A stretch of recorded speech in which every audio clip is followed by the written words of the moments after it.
nga ba ang Therapeutic Community Modality Program by BJMP? Ito po ay may 5 phases treatment at linawin po natin. Hello guys, my name is Glenn Bubihis from 4BRB15 at pag-uusapan natin ang 5 phases ng Therapeutic Community Modality Program by BJMP. So guys, TCMP or Therapeutic Community Modalities is the program by BJMP na tumutulong sa ating mga inmate or PDL para sa kanilang rehabilitation or reinformation. So, meron po yang 5 phases, which is phase 1, orientation phase. At ang phase 2 po natin, primary treatment. Phase 3 po natin, pre-re-entry. Phase 4 po natin, re-entry.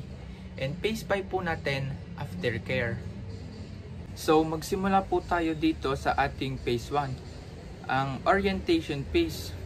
From the word orientation phase, i-orient ang ating inmate para malaman niya ang mga rules and regulations and norms sa loob ng ating jail facility. Bago po siya i-orient is magkakaroon muna po tayo ng tinatawag nating series of examination to determine his physical, social, psychological status. At pagkatapos po niyan ay i-orient na po ang ating inmate at i-refer po sa ating tinatawag na static group. So sila po ang gagabay at susuporta during this stage. Next naman is phase 2, which is primary treatment.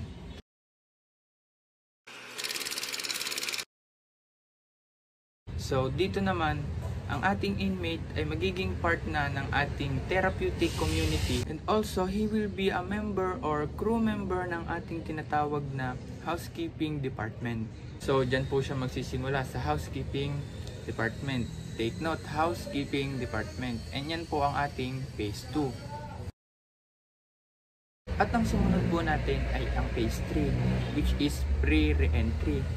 Dyan po, si inmate is expected that he has internalized the therapeutic values. So dito, naisa puso na daw niya mga rules and regulations and norms sa ating jail facility, and nagiging huwara na rin daw siya sa kanyang mga kasamahan sa loob ng ating jail facility. And dito, hindi na daw siya ginagabayan, tinuturuan kasi na-internalize na daw niya ang ating therapeutic community values. And sumunod na tayo sa ating phase 4. Re-entry phase. So dito naman na phase is si inmate is now preparing for his life outside the jail, because now he is now ready to release back to our society.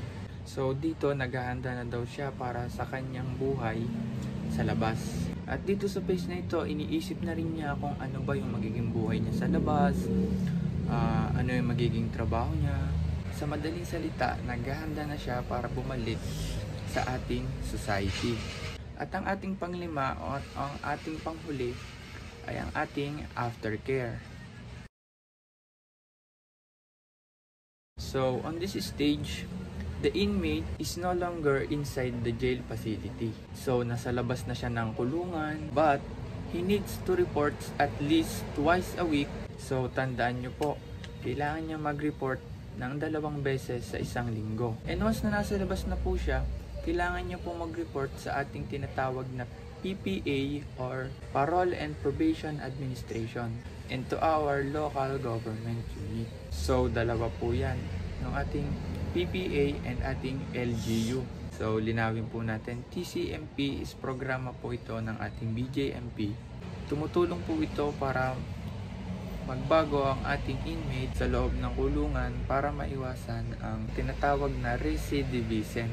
So ang TCMP ay may 5 phase: orient phase, primary treatment, pre-re-entry, re-entry, and aftercare. Sana naliwanagan kayo, and thank you for watching.